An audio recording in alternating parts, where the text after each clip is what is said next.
22 साल की social media influencer, law की स्टूडेंट और पूना की रहने वाली शर्मिष्ठा पनौली, जिसे हरियाणा गुरुग्राम से गिरफ्तार किया जाता है, गिरफ्तार करती है कोलकाता बंगाल की पुलिस। 31 मई को अलीपुर कोर्ट में सीजेएम के सामने पेश किया जाता है और 14 दिनों की न्यायिक हिरासत पर भी भेज दिया जाता है। फिर 6 तारीख को अंतरिम बेल पर जमानत भी दे दी जाती है। लेकिन इस बीच सवाल उठ रहा है कि क्या इस देश में कानून सबके लिए बराबर है। इसके लिए सबसे पहले शर्मिष्ठा पनौली से जुड़ा इस पूरी घटना को आपको समझने का प्रयास करना होगा। जब भारत और पाकिस्तान के बीच युद्ध चल रहा था, तब शर्मिष्ठा पनौली अपने वीडियो के माध्यम से पाकिस्तान और उसके द्वारा समर्थित आतंकवाद को लेकर जी भरकर गालियां दे रही थी, जिसे सुनकर शायद लोगों को बड़ा मजा भी आ रहा था। उसके वीडियोस में ढेर सारे लाइक्स, कमेंट्स ने इसको प्रोत्साहन भी दिया और फिर इस प्रोत्साहन को पाकर शायद शर्मिष्ठा बहकावे में आ जाती है, अपने भावनाओं पर लगाम नहीं रख पाती और कुछ ऐसा बोल जाती है, इस्लाम धर्म के पैगंबर पर कुछ इस तरह की टिप्पणी कर देती जो इसको बिल्कुल भी नहीं करना चाहिए था। फिर इसके बाद जब विवाद गहराता है, तब शर्मिष्ठा पनौली को अपने इस काम पर अफसोस होता है, इस टिप्पणी पर अफसोस होता है और वो बिना शर्त के माफी भी मांग लेती है और वीडियोस को डिलीट भी कर देती है। वो कहती है कि पाकिस्तान समर्थित आतंकवाद ने कश्मीर में जो कुछ भी किया, पहलगाम में जो कुछ भी किया, वो सिर्फ और सिर्फ गुस्से में आकर कह रही थी और उसका मकसद किसी को ठेस पहुंचाना नहीं था। वह यह बोलते हुए माफी मांगती है कि उसकी टिप्पणी आतंकवाद और पाकिस्तान को जवाब देने के लिए था, किसी को ठेस पहुंचाने के लिए नहीं। हालांकि इस दरमियान उसके भाषा का चयन बिल्कुल भी अच्छा नहीं था। फिर भी वेस्ट बंगाल की पुलिस उसे 1500 किलोमीटर दूर जाकर हरियाणा से गिरफ्तार कर लेती है। अब चर्चाएं हो रही कि मुर्शिदाबाद में, मालदा में जब दंगे हो रहे थे, सांप्रदायिक हिंसा हो रही थी, तब यही पुलिस अपने बगल में सही समय पर क्यों नहीं पहुंच पाई।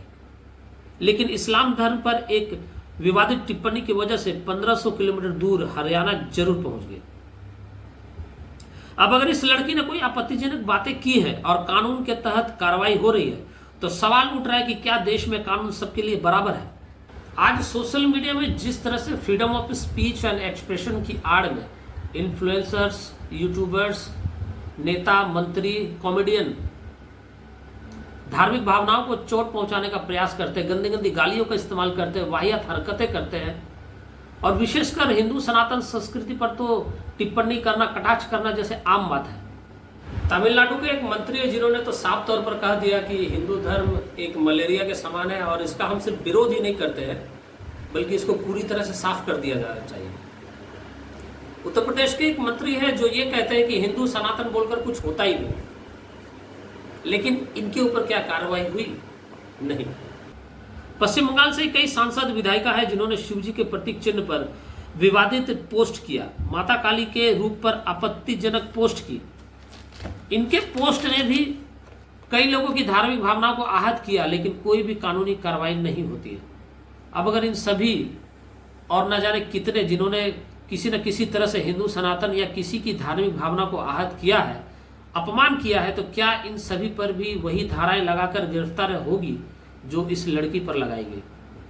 और अगर इस प्रकार की भाषा, पोस्ट किसी धर्म का अपमान नहीं है, तो लड़की के बयान को धर्म का अपमान क्यों माना जा रहा है?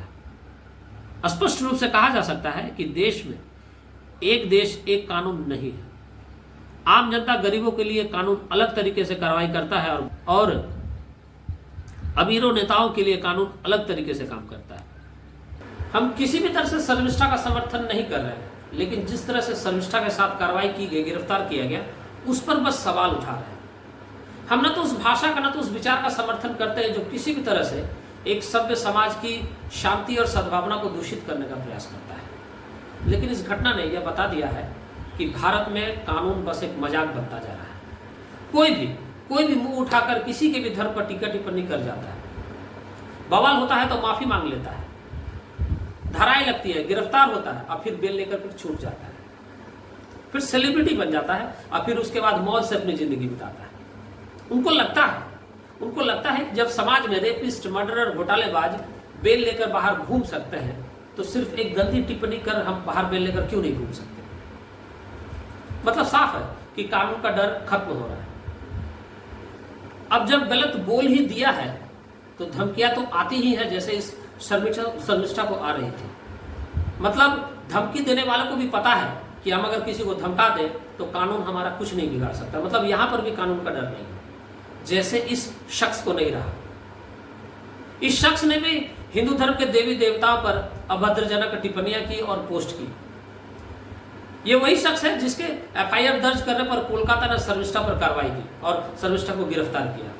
और गौर करने वाली बात तो यह है कि कोलकाता की पुलिस, बंगाल की पुलिस ने उस शख्स के एफआईआर पर कार्रवाई की जो खुद किसी दूसरे के धर्म पर टीका टिप्पणी और अभद्र बातें कर रहा है, जो खुद दूसरे की धार्मिक आस्थाओं पर चोट कर रहा है, ऐसी ऐसी बातें कर रहा है जो हम आपको सुना नहीं सकते, दिखा नहीं सकते। हो सकता है आपको गुस्सा आ जाए, हो सकता है कि आपकी धार्मिक आस्थाओं पर चोट लग जाए। मतलब कि मामला एक ही है लेकिन गिरफ्तारी सिर्फ एक की हो रही है। बड़ा दुख हो रहा है यह सब देखकर कि आज हमारे समाज का युवा भटक क्यों रहा है, शराब के नशे में, रील्स बनाने के नशे में लड़खड़ा क्यों रहा है, नंगा नाच क्यों रहा है, धर्म के नशे में आकर एक दूसरे को मरने मारने पर उतारू क्यों हो रहा है, धर्म के नशे में आकर एक दूसरे को नीचा दिखाने की कोशिश क्यों कर रहा है। अगर किसी ने भी किसी भी तरह की विवादित टिप्पणी की तो प्रशासन को यहां अपना काम करने देना चाहिए। ऐसा प्रतीत हो रहा है मानो जैसे किसी को उस प्रशासन का कोई डर है ही नहीं। हम सभी को बस जाति, भाषा, धर्म से ऊपर उठकर अपने लिए और अपने देश को सशक्त बनाने के लिए, सुदृढ़ बनाने के लिए प्रयासरत रहना चाहिए। और अगर कोई इन सभी चीजों की बात कर रहा है तो समझ जाइए कि वो भारतीय है ही नहीं। देश को सशक्त बनाने से, तो सुदृढ़ बनाने से बड़ा कोई धर्म है ही नहीं। देश की तरक्की में अपना योगदान देने से बड़ा कोई पुण्य है ही नहीं। बाकी सभी युवाओं से अनुरोध करना चाहता हूं कि सोशल मीडिया में सेंसेशन बनने के लिए, फेमस होने के लिए कंट्रोवर्सी क्रिएट करने से बचिए। क्योंकि जब विपत्ति आती है तब आपके बगल में कोई खड़ा होना नहीं चाहता है। जब विपत्ति आती है तो सबसे पहले आपके घर वाले परेशान होते हैं। आपका एक शब्द आपकी पूरी जिंदगी को बर्बाद कर सकता है। भावनाओं में बहकर उल्टी सीधी बातें करना बंद कीजिए। बाकी यह घटना हम सभी के लिए, सभी युवाओं के लिए एक सबक है और यह सवाल भी खड़ी करती है कि धर्म के आधार पर कार्रवाई सिर्फ एक पर क्यों? सिर्फ एक धर्म पर टिप्पणी करने पर जेल नहीं होनी चाहिए। धर्म सभी का है और भावनाएं सभी की बराबर है और यहां पर भावनाओं की कदर सभी को करनी पड़ेगी। एक को सजा होगी तो बाकी सभी को सजा होगी। कानून यहां पर सभी के लिए बराबर है और मुझे लगता है कि यहां पर जो कोई भी किसी के लिए भी अगर किसी भी तरीके का विवादित बयानबाजी करता है, टिप्पणी करता है, तो सभी पर समान रूप से कार्रवाई होनी चाहिए, चाहे वो कोई सेलिब्रिटी हो, कोई नेता हो या कोई एक आम नागरिक, ताकि भविष्य में ऐसी घटना सामने देखने को न मिले और सामान्य नागरिक के मन में प्रशासन को लेकर एक विश्वास जागे। बाकी इस पूरी घटना पर आपकी क्या राय कमेंट करके हमें जरूर बताइएगा। जय हिंद।